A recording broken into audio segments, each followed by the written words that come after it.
Ancient Sumerians were more than familiar with handbags, or perhaps objects that modern people perceive as such. Several Sumerian carvings include depictions of handbags. A hidden meaning behind the Sumerian handbag was just decoded, and the people who decoded it went quiet for a reason. For 100 years, the smartest minds in archaeology looked straight at this object, carved into stone older than the pyramids, and called it a bucket, a nothing. They were certain. They wrote it into the textbooks and walked away. But something about that object never sat right. What are these handbags? And why are they depicted again and again in cultures separated by centuries and thousands of miles? And the moment its real meaning clicked into place, every comfortable story we tell about where civilization came from started to come apart in the hands of the people holding it. This is what they found. The object that shouldn't exist. Let me show you what you are actually looking at, because the photographs never do it justice. Picture a rigid container with a curved handle, not a sack, not a rough leather pouch slung over a shoulder for carrying grain. A structured object with proportions so clean and so deliberate that you could set it down on a city sidewalk this afternoon, and not a single person would look twice. That is the first thing that unsettles you. It does not look ancient. It looks designed. Now, look at the hands holding it. They do not belong to farmers or merchants or kings. They belong to towering figures with the wings of birds, the heads of eagles, the bodies of fish. Beings that the people who carved them insisted were not human at all. And every one of them is gripping this same object, with the same unmistakable purpose, as if the object mattered more than anything else in the scene. Here is the thing I need you to sit with. The people who built the institution of archaeology looked directly at this for 100 years and decided it was a pail, a tool, a bit of religious housekeeping. They wrote it into the textbooks, labeled the museum cases, moved everyone along, and for most of that century the explanation held, because nobody put the pieces side by side, but the pieces refused to stay where they were filed. Follow this object far enough through the human record, and something starts to feel deliberately wrong, like a story edited by someone who did not want you to finish it. The object keeps appearing, and every culture that carved it made the same quiet decision about it, the same one, every single time. This is the mystery of the handbag of the gods, and the reason it was dismissed for 100 years has nothing to do with what it actually is. The teachers of mankind. The trail starts in the one place every textbook agrees on. Ancient Mesopotamia, the land between the Tigris and the Euphrates, in what is now Iraq. This is the place we are taught to call the cradle of civilization. And for once, the cliché is earned. The first true cities rose out of this mud. The first writing was pressed into wet clay here. Roughly 6,000 years ago, the foundation of nearly everything we recognize as human progress was laid down in this single stretch of river valley.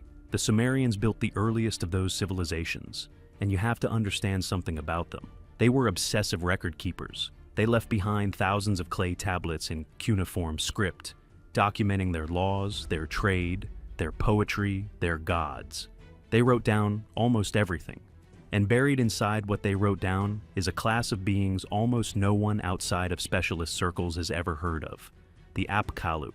The Apkallu were not ordinary men. They were sages, semi-divine figures who stood in the gap between the gods and humanity, and the texts are strangely specific about their job.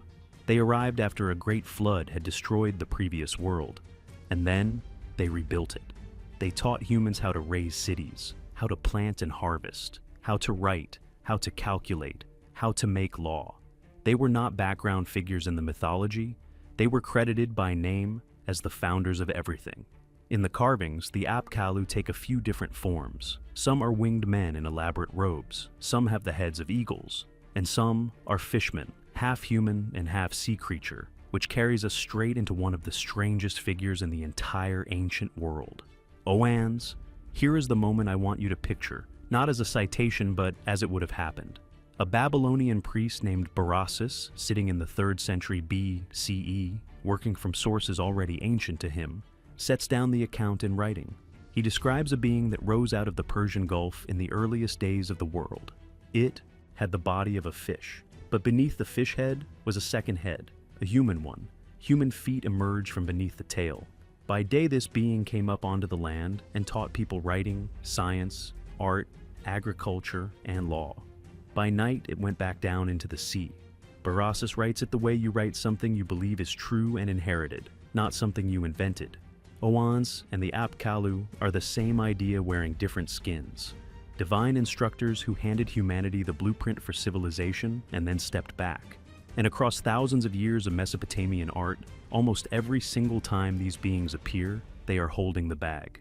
Before we go any deeper, I need 10 seconds from you. If this investigation has its hooks in you the way it has its hooks in me, subscribe and tap the bell. It is the entire reason we get to keep digging into these forgotten corners of history. And while you are down there, drop a comment with your honest best guess about what was inside that bag. I want it on the record now, before you hear the rest, because what comes next is going to make that first guess feel a lot less certain than it does right now. The problem with the bucket. Let me give the official explanation it's fair hearing, because it genuinely deserves one, and because I want you to feel how reasonable it sounds before it falls apart. The object has a name in the academic literature, the bandudu, a ritual bucket. The argument goes like this. In their other hand, the Apkallu often hold a small cone-shaped item, and scholars interpret that as an applicator, a tool for sprinkling liquid during purification rites. So the bucket holds the sacred fluid, the cone applies it, and the whole scene is a religious cleansing ceremony. A tool for fertility and purity, nothing stranger than that. And on the surface, it works. Ritual purification really was central to Mesopotamian religion.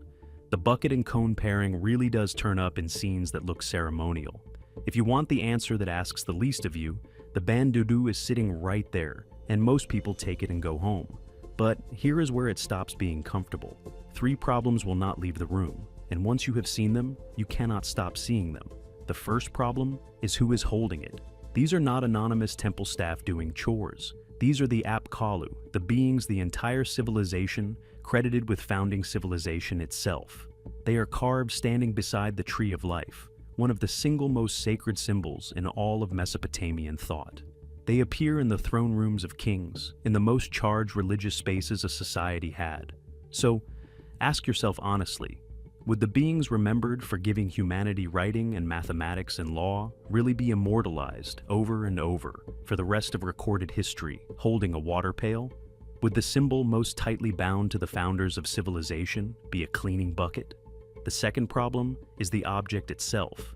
Buckets in ancient art tend to have wide mouths, or visible contents, because the entire point of a bucket is getting things in and out of it. This object is the opposite. It is rigid. It is structured. The handle is built for carrying, not for pouring. The proportions are exactly wrong for a vessel you tip and empty, and exactly right for a container built to protect something valuable while you move it, something portable, something you would never, under any circumstances, want to spill. And the third problem is the one that breaks the explanation in half. The same object shows up in places where Mesopotamian ritual could not possibly have reached, not influenced, could not have reached at all. This is the point where the mystery stops being a strange footnote in Near Eastern religion and turns into something a lot harder to put back in the box. Because to follow it from here, you have to leave the Middle East completely, and the first place it takes you is a hilltop that should not exist. The site that broke the timeline. In southeastern Turkey, there is a dry, unremarkable hill that local people walked past for generations without a second thought. There was nothing there worth stopping for, as far as anyone knew.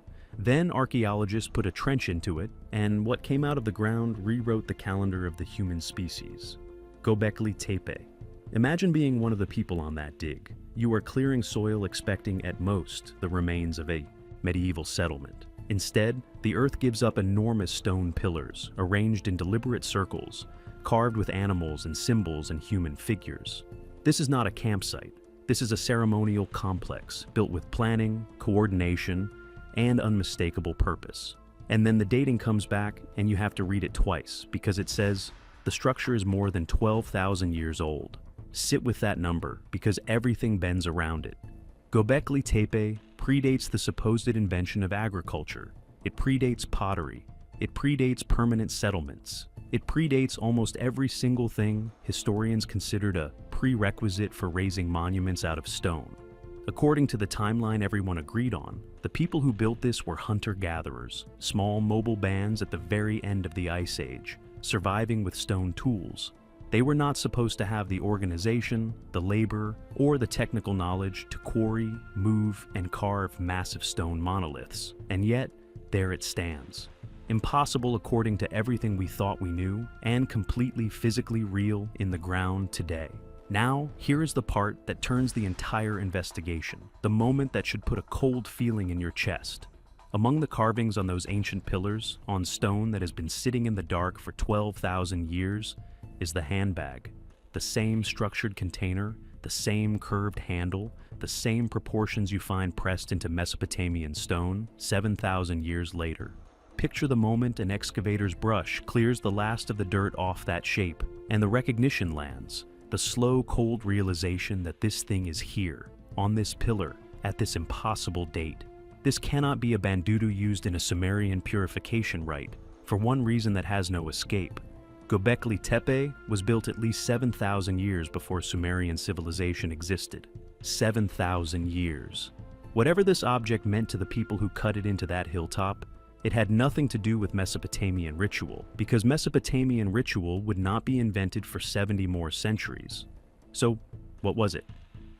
And why, 7,000 years later, did the Sumerians place the exact same object into the hands of their most sacred teachers, as if it had always belonged there, as if the meaning had simply been waiting underground the whole time for someone to dig it back up? And if you think that is the strangest place this shape appears, you are not ready for where it goes next. The same shape on the other side of the world. It gets worse the second you leave the Middle East entirely, and I mean worse in the specific way where the floor stops feeling solid. In Mexico, at the ancient Olmec site of La Venta, there is a carved stone monument that scholars call Stela 19, made roughly 3,000 years ago. It shows a figure in elaborate ceremonial dress, a figure nicknamed the Ambassador, apparently in the act of interacting with a feathered serpent, one of the single most important symbols in all of Mesoamerican religion. And in his hand, he is carrying what looks like the same handbag, the same rigid body, the same curved handle, the same impossible familiarity. Here is what you have to understand about that. The Olmec had no contact with ancient Mesopotamia. None. Not reduced contact, not indirect contact, none. They developed on the opposite side of the planet, across an ocean nobody was supposed to be crossing for thousands of years. Their writing, their calendar, their gods, all of it grew up entirely independently from anything in the Near East. And the object is there anyway, in the right kind of hands, in the right kind of scene. And it does not stop with the Olmec. The later Toltec civilization did the same thing. Figures at the ancient city of Tula carry handbag-like containers in poses that echo the Mesopotamian apkallu so precisely that it stops feeling like influence and starts feeling like memory. Like everyone is remembering the same thing. And it is not only the Americas. The easy way out is to call all of this coincidence. But coincidence dies the moment you look at the contexts, because the contexts are never random. The object is never being used for ordinary carrying, never on a market day, never in a field. It is always in the hands of divine beings, always tied to the origin of knowledge, always present at the exact moment a civilization is said to begin. Coincidence scatters, this converges, and it keeps converging. In Maori tradition from New Zealand, the god Tane climbs to the highest heaven and comes back down carrying 3 baskets, the Kate, each one holding a different form of sacred wisdom, a divine being, containers, knowledge that founds a culture. The shape of the story is the same shape as the carving. And in ancient Egypt, some researchers point at the Ankh, the looped symbol of life and divine power, and note that the gods are shown again and again gripping it by the loop, in a pose almost identical to the way the apkallu hold their containers. Step back and look at all of it at once. Across multiple continents and many thousands of years, divine beings tied to the birth of civilization are carrying a distinctive container. If this were random, random is exactly what we would see. Different cultures handing their knowledge bringers different objects. Instead, we get the same symbol, again and again, among peoples who supposedly never met. So either every one of these civilizations independently invented the identical symbol for the identical idea, a coincidence so large it strains belief, or there is a thread running underneath recorded history that the mainstream has refused for 100 years to pull. And the question waiting at the end of that thread is the one researchers have circled for decades without landing on. What was inside the bag? The things it might have held. This is where the careful people and the bold people split. So let me walk you through it the way I would if it were 2 in the morning and I were telling you something I was not supposed to. The most restrained theory is also, frankly, the most elegant. The handbag was a seed vault. Picture surviving the catastrophic end of the Ice Age. You are standing in a wrecked landscape, the old world gone, and you need to restart agriculture from almost nothing. A sealed, portable container holding preserved seeds and the knowledge of how to use them would be the single most valuable object a human being could carry, worth more than gold, more than weapons, more than anything you could name.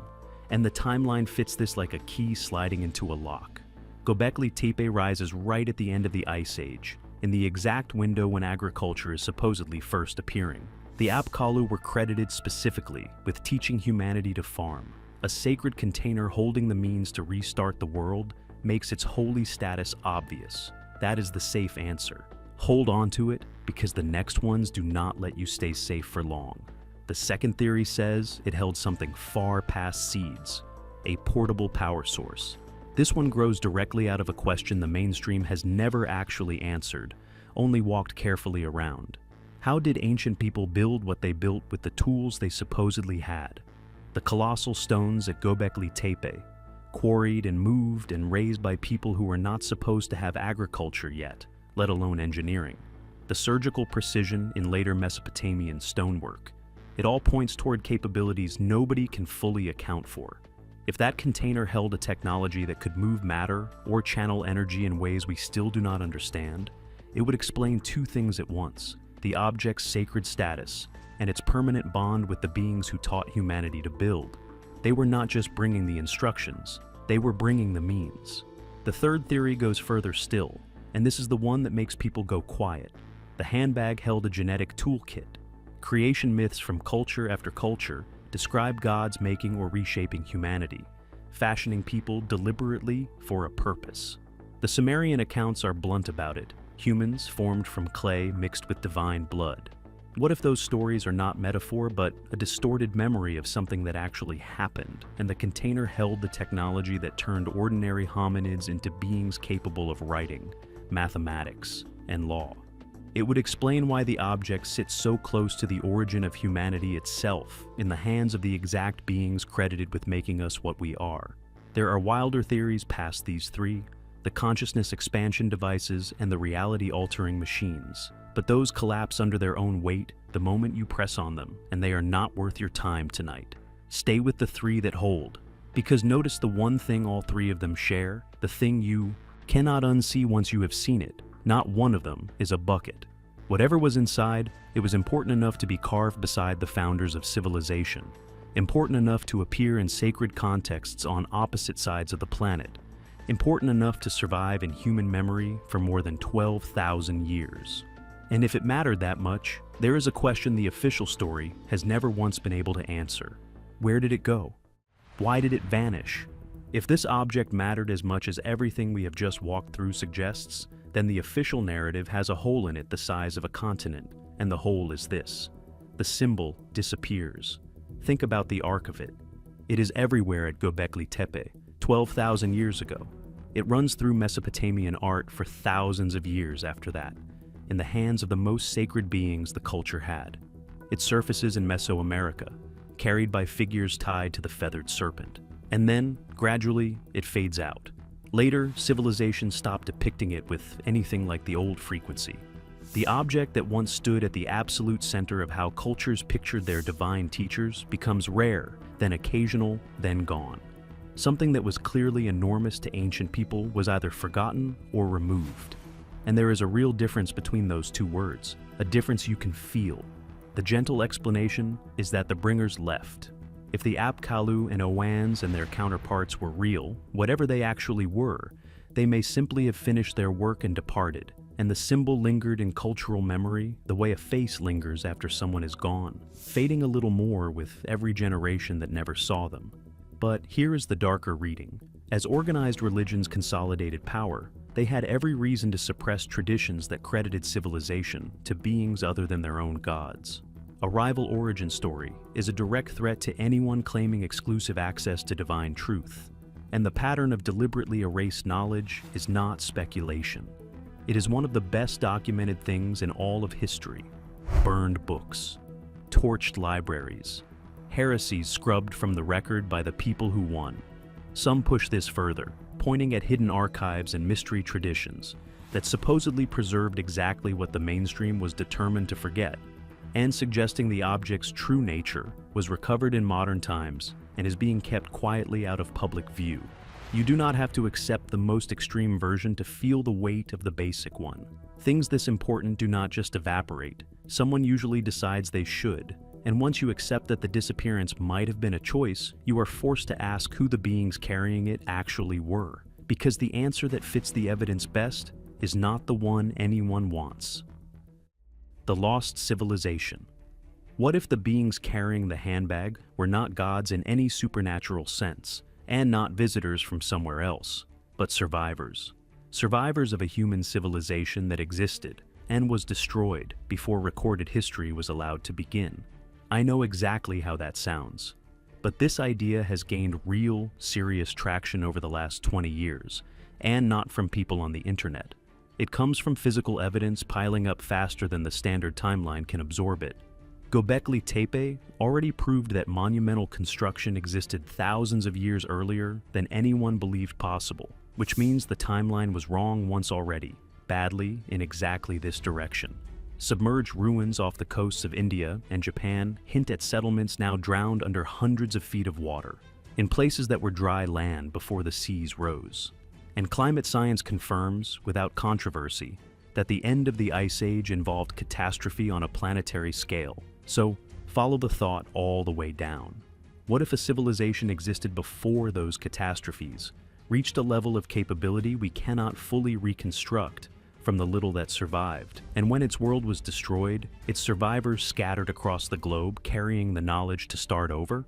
In that frame, the handbag stops being a mystery. It becomes a relic, the relic of a forgotten parent civilization, holding whatever its survivors managed to save from the end of their world. They carried it into different regions. They taught the local peoples the arts of civilization, the writing and the farming and the law, and they were remembered everywhere they went as divine, as beings who came up out of the sea or down out of the sky after a great flood. It would explain the same symbol on continents that never touched. It would explain why its carriers are credited with founding civilization everywhere they appear. And it would explain why the knowledge finally faded as the original survivors died off, and only the carved image was left behind, copied by people who no longer knew what it had been.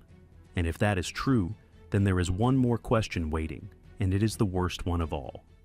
The warning we may have missed here is the piece I have been holding back, because it is the one that does not let you sleep afterward.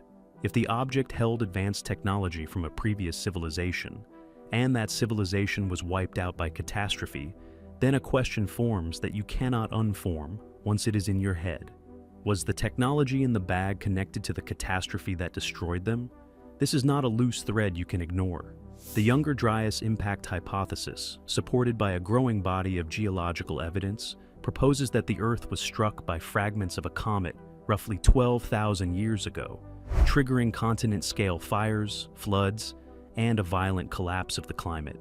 And look at where that dating falls. It lines up almost exactly with the end of the Ice Age. It lines up with the construction of Göbekli Tepe, and it lines up with the strange, deliberate fact that Göbekli Tepe was then carefully, intentionally buried by someone for a reason we still do not understand. Mainstream science reads the world destruction myths, the floods and the fires and the divine judgments, as primitive attempts to explain natural disaster. But what if at least some of them preserve the memory of a civilization that destroyed itself? And the object that helped restart the world afterward was a close relative of the very thing that ended the one before. That single possibility recasts the entire mystery. The beings carrying the handbag were not only bringing gifts, they may have been carrying a warning.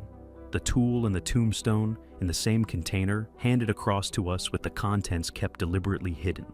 And maybe the disappearance of the symbol was never forgetting and never even suppression. Maybe it was concealment, dangerous knowledge sealed deliberately out of reach until humanity was ready for it, if humanity was ever going to be ready at all. Look at the shape of every myth about forbidden knowledge, the fire stolen from the gods, the fruit that should not have been eaten. Those are not origin stories. Those are warnings told as stories about power that arrives looking exactly like a gift. And here is where it stops being ancient history and starts being about you. Here we are, 12,000 years downstream, building artificial intelligence, genetic engineering, and nuclear weapons. Technologies that could lift the entire species or end it, with consequences we cannot fully predict, handed to us looking exactly like gifts. The handbag of the gods may be more relevant right now than at any single moment since it was first cut into the stone at Göbekli Tepe. We may never know for certain what was inside it. The objects, if they were ever physical things at all, have been gone for millennia. All that is left is the image, the myths, and the stubborn, persistent memory of beings who carried something precious enough to define every culture they touched, and dangerous enough that the contents were never once, anywhere, shown. So, before the last thing I say to you, I want to ask you for something, and I am asking specifically because of what this story is actually about. This channel exists for one reason: to drag forgotten things back into the light. The knowledge somebody decided we were not supposed to keep. The warnings we lost the ability to read.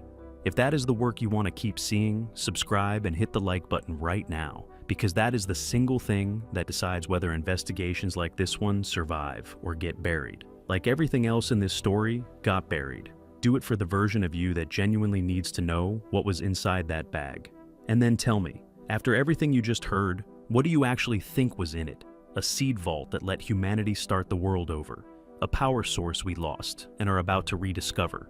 A toolkit that made us into what we are, or a warning we were never meant to decode, sealed in stone and waiting for someone to be ready. Drop your theory in the comments, because the strangest part of this entire story might be the simplest part. The answer may already be staring at us from the stone. We just forgot how to read it.